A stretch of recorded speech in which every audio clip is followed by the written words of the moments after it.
everybody, welcome to This Mortal Plane. My name is Aaron, and today we're going to build this custom comic cabinet I have dubbed the Starlin.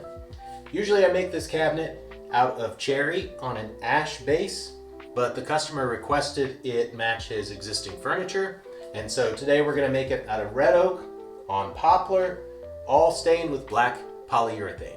Let's do it! Okay, every project starts with lumber layout and selection. I get all of my lumber in the rough, skip planed, so I will typically start by pulling all of my material out, laying all the parts out for the best grain direction and best yield. You'll see here that I label each piece of rough lumber during layout, which I transfer to the end grain after the chop saw. Speaking of, once everything's all laid out, I'll take everything over to the chop saw and cut it to rough dimension to make milling easier, which is the next step. Side note, I hate the blade guard on this miter saw. It never retracts like it's supposed to, so it makes cuts way more dangerous than it helps me with my safety. Nevertheless, milling is next. Milling always starts at the jointer, getting one face perfectly flat. This may take multiple passes, which is expected. And yes, I know many of the more safety-conscious viewers will be uncomfortable with my use or lack of use of the blade guard on the jointer. I learned on a pork chop style machine and found the European style to be harder to use and make me far less comfortable, so this is what I do. Follow my example at your own risk. But for ease with the next step, I mark the jointed face to let myself know how many passes the board required. This one took 2 passes, so it gets 2 lines on the reference face. After jointing, I switch over to planer mode and get the opposing face of the board parallel and down to size, ensuring all of my boards are the exact same thickness. For the woodworkers out there, I love this jet combo machine. It's got a helical head. The switchover doesn't take too much time, so I find it way more convenient to only have one machine. The downside is that the dust collection, not so great, at least with my setup. But as you can see, I go through the process of milling all of my 4/4 red oak stock down to the same thickness, jumping over the dust collector hose, going from feeding to retrieving every single board out of the planer.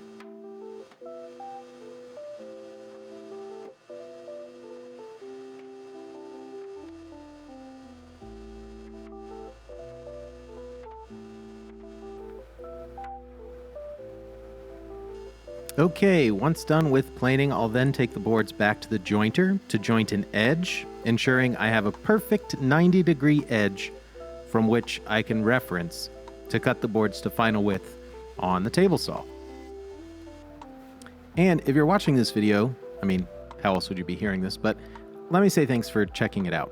I hope you enjoy the video, and by the end, if you feel I've merited it, I hope you'll like the video, subscribe to the channel, and I especially hope you'll leave a comment about my dope Earth Crisis shirt that you can barely see peeking out from behind my too small Rockler apron. And as always, when you got a little offcut, give it a wiggle, throw it on the floor. Once all the lumber is milled to size, I'll check for the best looking layout of the boards to make sure that the seams between the boards are as invisible as possible. I get the best grain continuity, that sort of thing. In this case, color matching isn't really an issue. Red oak by its nature can range from rather pink to a dull honey brown, but because I'm staining everything black here, I'm not really concerned about that. I am, however, concerned about getting perfect glue seams, and for panel glue ups, I always use the excellent but lewdly named in-out method. Effectively, I'll mark each seam with an I or an O like you just saw, indicating which face the board should be against the joiner fence. If there is any error in the calibration of the jointer, say for example it's set at 90.1 degrees instead of a perfect 90 degrees, this method will eliminate that error, effectively jointing one board at 90.1 degrees and the other at 89.9 degrees, making geometry teachers everywhere proud. So once the seams are perfect, I'll get to gluing up the panels. I prefer parallel clamps for panel glue ups like this, and I like to alternate their direction to help evenly distribute the pressure, or at least I tell myself that's what I'm doing, and that's why I need so many parallel clamps. Here I am beating the seams to hell to make sure that they're even. and setting it aside. Once dry, the panels will get cut to final size. In this case, the size of the panels is quite critical, as the drawer cubbies need to be the perfect size for the comic drawers. Too narrow and the drawers won't hold Silver Age backs and boards. Too short and the drawers still won't fit Silver Age backs and boards. That should be readily apparent, I know, but trust me when I say it's a real bummer to build a nice comic cabinet with drawers just a little too small to fit your comics. And there's a little offcut, save that for later.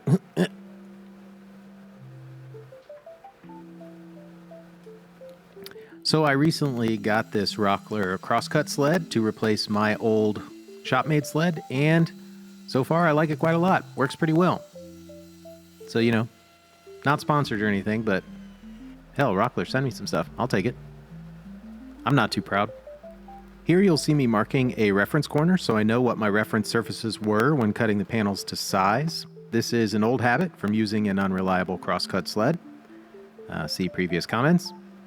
But then I'll put that reference surface against the fence to get the panels cut to final length.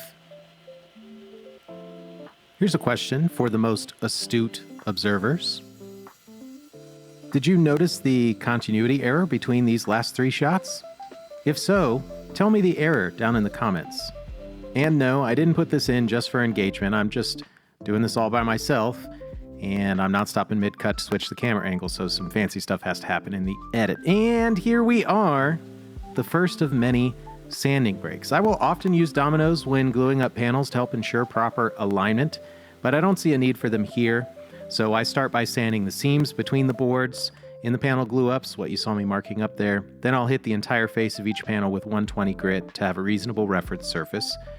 Moving forward, speaking of moving forward for the case joinery, you're going to see I'm using the Festool domino. I fretted over purchasing the domino for nearly a year before biting the bullet and getting one, as they're quite pricey, but frankly, I haven't looked back since. As a hobbyist, the domino saved me time and helped me make the most efficient use of what little time I did have in the shop. In my capacity now of making commission furniture, the domino is a no-brainer time saver. You'll see I make abundant use of it in this project. So here's one little detail. I have to change the depth setting when cutting the mortises on the top and bottom of the case, skewing the domino for a deeper mortise in the case sides. This is, of course, to avoid accidentally cutting a through mortise on the top and bottom of the case, a mistake I've made plenty of times in the past, but thankfully not here. With larger assemblies like this case, I prefer to pre-glue the dominoes so there's less to worry about during the stress-inducing full glue-up. So after gluing in the dominoes, I run upstairs, grab my toothbrush to clean off any squeeze out, and then dry that with a shop towel. I started using the toothbrush to clean squeeze out after seeing Phil Lowe do the same, and frankly, if he did it, it can't be bad practice. And hey, remember 15 seconds ago when I said the mortises had to be shallower in the top and the bottom? Well, that also means that the dominoes have to be shorter. I could have cut them short before gluing them in, which I do sometimes, it's not a big deal, but this works just as well. Cut them off at the table saw, and then round the edges with a prepping weapon. Bada bing, bada boom. Moving on, this cabinet has 8 drawers. That's 2 rows of 4. That means I need 1 long horizontal divider and then 6 short vertical dividers. Even though the horizontal divider will be in the middle, the measurement should come from right above the case joinery.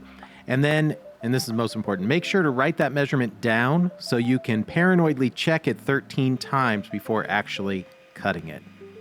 And then we'll get to cutting the parts to size. I use a 3/4 inch plywood web frame with a hardwood front for all of the dividers. The very first comic cabinet I made used solid plywood for each of the dividers, and I had a hernia trying to move it. So I've switched up the methodology to try to keep the weight of the cabinet down.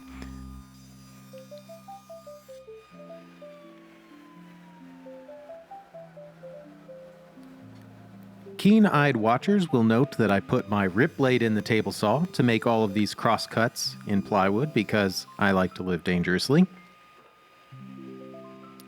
Also, dissenting observers will see that I am an absolute slob, and anytime there is a horizontal surface, I will cover it with stuff. The top of my table saw fence, no exception. Anyway, now I'm cutting parts for the vertical dividers. The vertical dividers are made in the same way as the large horizontal divider. In the past, I've used a tongue and groove joint to make these, similar to making like a shaker door, and I may go back to that in the future. But nonetheless, here you'll see me laying out for the joinery on the dividers, because this time I've decided to use the domino. So I'll mark all of the mortise locations on the front divider, and as you can see here, transfer those to the back divider to help me avoid any errors in measurement by measuring them separately. I like to have a support between the dividers at each end, and then also between each of the vertical dividers, which is why you see the 5 cross supports as a part of the horizontal divider subassembly here. I've been using 10mm dominoes for all of the case joinery up until this point, but for the divider supports, I'll switch to the 5mm bit, which just takes a quick second. In the past, I've definitely gone overboard with dominoes, adding far more than are necessary, but you'll see here I'm using one 5x30 domino to connect each of the cross supports, which should be more than adequate for the purpose they serve. So, I glued up the horizontal divider subassembly off camera and left it to cook in the clamps overnight. So here I am pulling it from the clamps, getting those out of the way so I can give it the old that'll do slap for good measure. And then I'll get to work on the joinery for attaching the horizontal divider to the case. Now, I usually use through dados in the case for all of the dividers, but I don't like how they look with the chamfers and each of the drawer cubbies that you'll see are coming in a bit. So in the future, I'll likely switch back to dados and just do a stop dado to achieve the same result. I suppose the beauty of woodworking is that there are a million ways to do just about everything. So like me, you can become crippled with anxiety at every step of the building process and fall into a deep spiral of self-doubt, questioning your methods after the build until you die prematurely from the stress. Death comes to us all. Anyway, back to the vertical dividers, getting them sized and prepped for assembly. Here I'm using a spacer made from my old kitchen cabinets to get the position of each divider just right, then transferring the reference marks to the horizontal divider. I like to bring the marks around to the front edge of the horizontal divider just to be completely superfluous. Just kidding, this helps me make sure that the dividers are aligned vertically, given that there are 2 rows of drawer banks.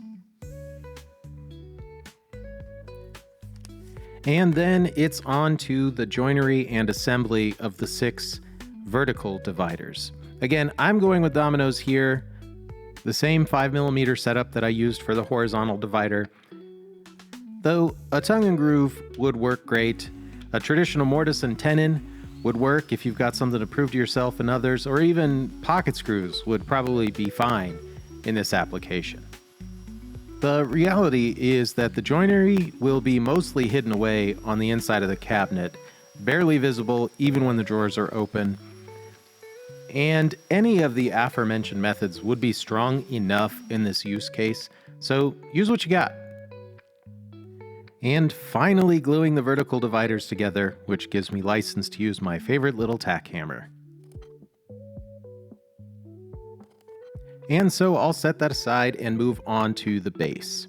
You'll see that the process is about the same here. I start by looking over all my stock to find the best grain selection and yield each board can give me.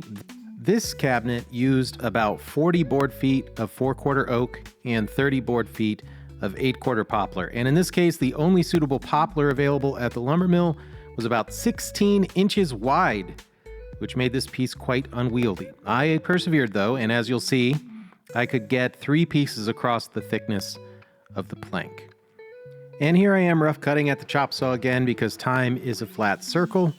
Not really. I mean, side note, True Detective really messed up the popular conception of Nietzsche's eternal recurrence, am I right? Oh boy. Typically, I wouldn't rough cut at the table saw, opting instead for the bandsaw, but given the size of this stock, the table saw was the best, most controllable option for me. Be mindful, though, that the reason woodworkers tell you not to cut rough stock at the table saw is due to the possibility of kickback, which can ruin both your day and your best pair of underwear. Then, back to milling. You may have noticed throughout that I often scribble all over the face of a workpiece like you just watched me do there. In this case, it helps me more clearly see what the jointer is removing, and if any low spots remain, there I'm checking it again, seeing that I need yet another pass. And this will continue on as many times as necessary until I get an adequately flat surface to then put on the bed of the planer to ensure that the pieces are perfectly flat. And now I'm back on the vertical dividers, fine-tuning the fit to get them to fit in the case just perfectly. So I'll take a very light pass at the table saw and then check the fit in the case, numbering each divider to ensure it all goes back together just as I've got it here. Perfect. And now I'm going to join the vertical dividers to the horizontal divider to make one monster inner fixture. You'll note I use a domino at the front to lock everything to the horizontal assembly, which I'm plunging right here. I like to do this to give me a fixed reference point while trying to coax the whole thing together, and I just feel better about an end grain to long grain connection having a tenon to help keep everything together. Next up, you'll see me measuring and drilling for the back divider connections. In the back, I use panhead screws with oversized holes to allow for expansion and contraction. The web frame obviously won't see that expansion as it's made out of plywood, but the outer case will, given that it's 20-inch wide, solid 7/8 inch thick red oak, so allowances must be made there. And coming back to the base, now that the base stock has gone through final milling, I'll lay out for the leg tapers. Now, a smart person would avoid tapering the joinery face of the legs, so you'll see here that I am tapering the joinery face of the legs. This tapers from 4 inches at the top to 1 3/4 inches at the foot, which I'm marking here. I will cut the tapers on the legs. Hey, I drew that line right there. I will cut the tapers on the legs using a shop-made tapering jig at the table saw. This jig makes it quick and easy to get repeatable results, ensuring all 4 of the legs are cut consistently. However, the tapering jig on the table saw leaves a very rough, messy edge, so I need to take some time to heat each leg with a smoothing plane to get everything nice and smooth. The jointer would be the quicker option, but sometimes you gotta take the opportunity to feel like a real woodworker and use a hand plane. And the sound goes like this. Swish, swish, whoosh. Very satisfying. Okay, given that I've made a few versions of this cabinet already and offer it for sale on my website, thismortalplane.com, I've made some jigs to help with the setup, especially around all of these complicated angles. You've just seen me using a jig to set up the angles for the leg rails, or whatever you want to call them. This is for the top rail. It's built to scale, and I use it to set up the fence to cut all of the angles for those rails. So I just cut the angles on one side, and now I flip over the jig and use the opposite side to reset the sled fence. And as usual, I set it, check it again, wiggle it around a little bit, check it again, and then finally decide it can't possibly be wrong, and proceed. Hopefully you clocked my little angle go this way with my hand movement just to make sure, yet again, that I didn't mess it up. And of course, keep those offcuts as clamping calls all the time. So the top rails are cut. I'll just check it here again just to make absolutely certain that my 40 other steps verifying that it was right didn't go wrong, and yay, it looks pretty good. Double thumbs up. So the base joinery will utilize what I call super dominoes, like you can see here. To join the top rail, note that I'm skewing the mortise down, knowing I'm going to cut the top later. So here's how the super dominoes work. Set the domino to its widest setting. Then, when plunging the mortise, place the domino so your reference line is 10 millimeters to the left. Do a plunge, then shift to 10 millimeters to the right, plunge again. The result is what you see here, a big ol' mortise for a big ol' beefy, very strong floating tenon. Voila. In the days before I got the domino, I had a shop-made mortising jig that accomplished the exact same goal. But this method is much faster and more easily repeatable, so this is what I do now. Then I'm going to lay out for the lower rails. The angles for the lower leg rails, however, I find, rather than using a jig, are most easily found simply by clamping up a dry assembly and then marking the rail in place. This is easy enough to do so long as you remember which side of the pencil line to cut on. Remember, whenever marking a workpiece like this, always leave the line. You'll just have to trust me that I left the line because you can't see it in that shot right there, but then afterward, when we try a dry fit, boom! That's a good fit.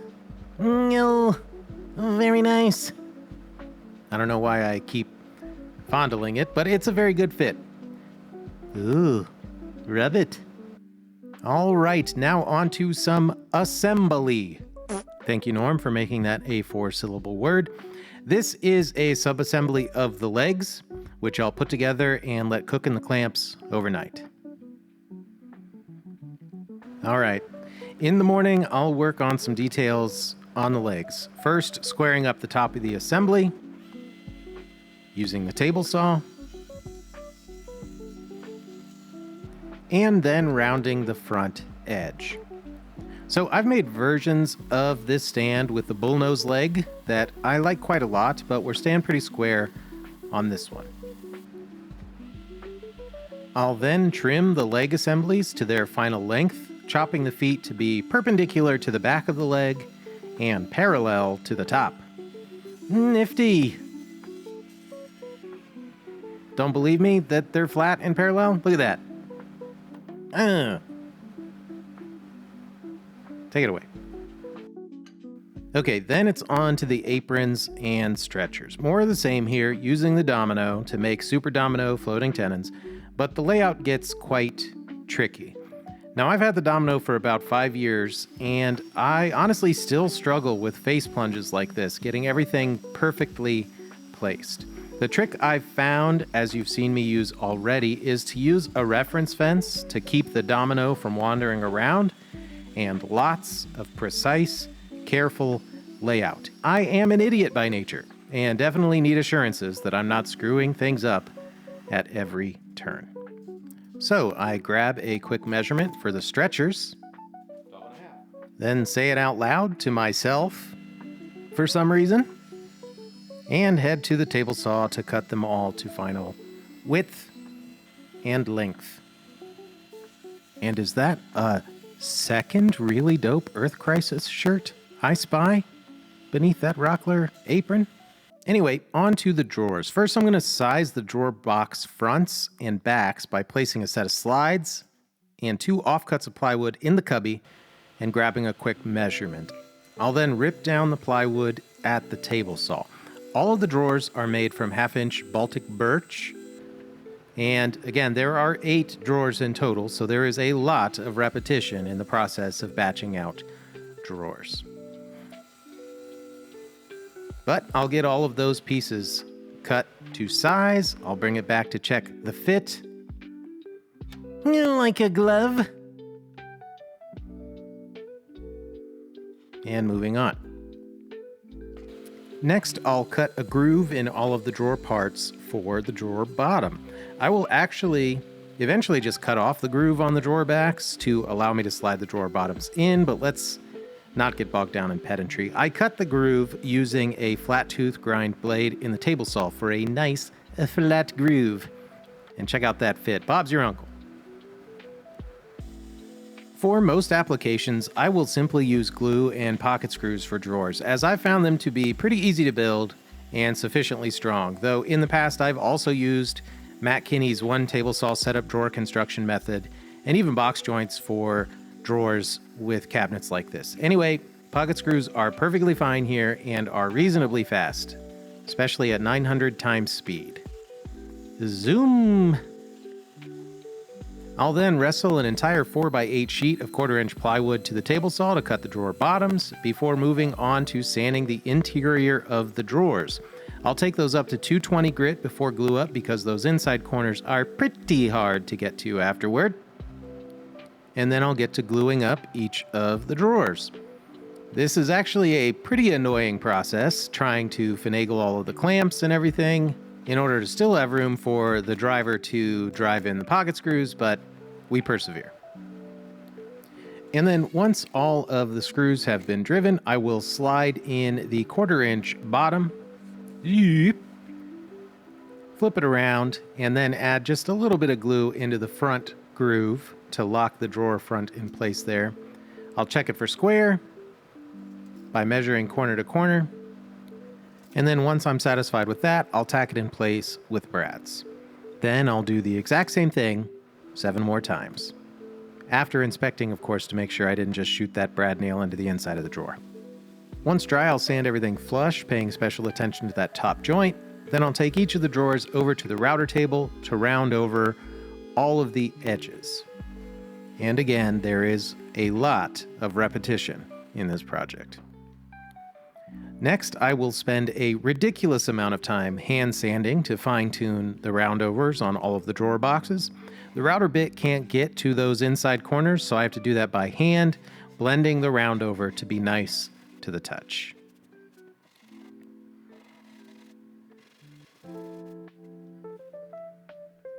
I also like to add a bead of hot glue around the drawer bottom to avoid any rattle and to help add just that little extra bit of strength. This is a tip I got from John Peters, and I've been doing it on all of my drawer boxes ever since I saw him do it. Great tip.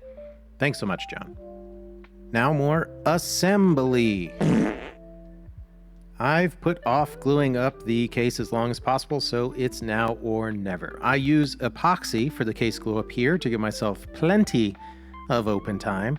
I'll get everything coated, clamped up, and cooking. You'll note that I'm only gluing the front half or so of all of the case side joints on the vertical dividers, leaving the back free for some expansion. However, I'm gluing the entirety of the outer case joints. All in all, this glue up wasn't too bad. Being a one-person operation typically means I have very stressful glue ups, but this one went pretty easily. Again, the epoxy with the extra open time really did alleviate quite a lot of my stress during this one. And while that's drying, I'll cut some dowels. I like to use dowels through the front of the case to pin the vertical dividers in place. So I'll cut them at the bandsaw, taper one end with a pencil sharpener to make them easier to insert. Then I'll come back to the case, mark the center of each of the vertical dividers, and carry that line around to the top of the case, setting it in by 1.5 inches, I think. Then I will drill the holes for the dowels. When using brad point bits, I always reverse the drill first to get it started and score the workpiece, then drill to the desired depth. Then I'll apply some glue to the dowels and pound those in, listening for the change in tone to ensure they're bottomed out. Once I'm satisfied with that, I'll use my cheap flush trim saw to cut off the excess. Next, I'll condense 4 hours of sanding into 30 seconds, going from 80 to 120 to 150 to 180, and then finally to 220 grit on all the touchable surfaces.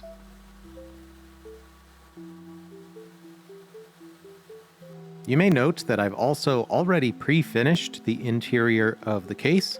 It's important to finish all sides of the cabinet to ensure even exposure and help mitigate cupping or other unwanted movement over time, which is why I did it. The next morning, I'll get to making an absolute mess, cutting a rabbet for the back panel. Now, this isn't the most stable router use you'll ever see, but I'm not the most stable woodworker you'll ever see, so I think that evens out. Anyway, after vacuuming myself off, goodness gracious, because the router leaves a rounded corner, I need to go back into those rabbets and square that using a chisel. Easy peasy.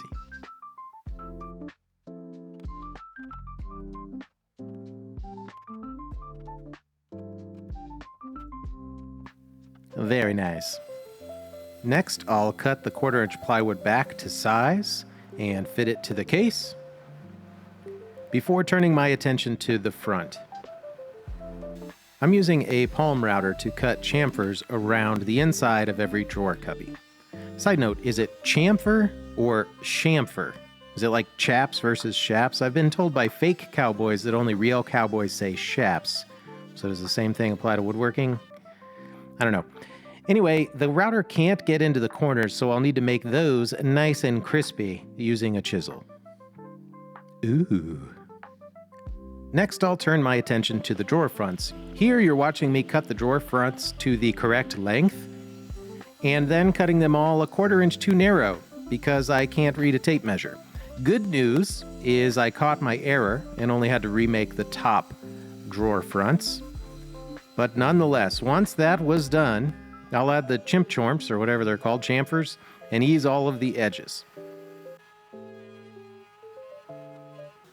Then, after the router table, I'll take the drawer fronts through the grits and hit them with a sanding block to break all the edges and make them nice and smooth to the touch. This is one of those processes in the shop that takes a very long time, and that is very rarely conveyed well in videos like this. But patience is a virtue, and we reap the rewards of our diligence. Case in point, look at that continuous grain. Sometimes even an idiot can make nice stuff. Now, this base has a 5th leg to help assuage any issues with sag, given the weight the cabinet will hold, which you'll see me sizing and attaching here. It's been my experience that there is not one single flat floor on this mortal plane. See what I did there? So this is probably meaningless anyway, but note that I've done this all on my flat cast iron table saw to ensure the feet are all coplanar. Then comes finishing.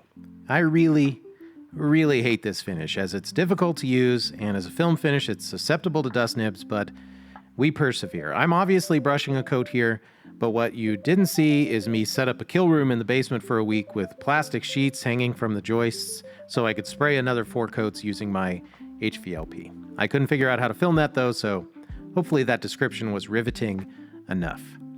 After the final coat of finish, I buff out the top and the base both with paste wax, which is a whole other pain in the rump. Moving on. So as mentioned previously, no floor is ever flat, so I always add furniture feet to casework like this. This is going in a carpeted room, so this is probably not necessary, but if ever the customer wants to move it, the option is there, which helps me sleep a little bit better knowing one of the 147 anxieties about this project has been knocked out of my imposter syndrome-riddled brain. So I add threaded inserts, and then the feet, which hopefully will live most of their lives sunk completely into the legs. Sunken? Below the surface of the legs. Now for drawer installation. In all honesty, I prefer Bloom bottom mount drawer slides, but given that the cost of this cabinet needs to be less than the GDP of a small country, I'm using side mount drawer slides here instead. These are perfectly adequate for the application, supporting 100 pounds per drawer, but they're finicky to install and they don't look quite as nice. But you'll see that I use the common method here, setting the drawer up on a spacer, screwing in the front 2 screws, pulling it out, doing the next 2, and then removing the drawer to attach the 3rd, locking the slide in place.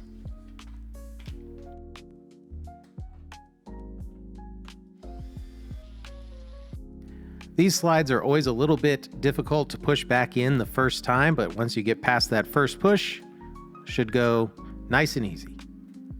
Lastly, I just need to drill for the hardware and get everything assembled. There is almost certainly a more efficient way to drill for the hardware than what I'm doing here, but this works well enough for me. I find the center of the drawer, vertically and horizontally, then mark the appropriate spacing for the screws and drill. These are 4-inch pulls, by the way. Once ready, I'll attach the drawer fronts. I use playing cards as spacers to get even spacing around each drawer. I tend to err a little larger on this cabinet to allow for some sag with a loaded up drawer full of comics. And then I drill through the hardware holes to attach the front to the drawer box. Then using my little jig, I'll mark and countersink for screws to attach the front to the drawer box from the inside. I picked up this method from the Wood Whisperer years ago. And to wrap it all up, I'll attach the case to the base, as usual in oversized holes to allow for some expansion. I'll attach the back panel with some brads, and we can call this thing done. Yay! And there you have it. That's the Starlin. If you like the video, please subscribe and leave a comment. I've got a few other projects already in the works, so stay tuned to the channel. And hey, thanks a lot for watching. Ooh. What? Did you see that transition? Whoa. Bye.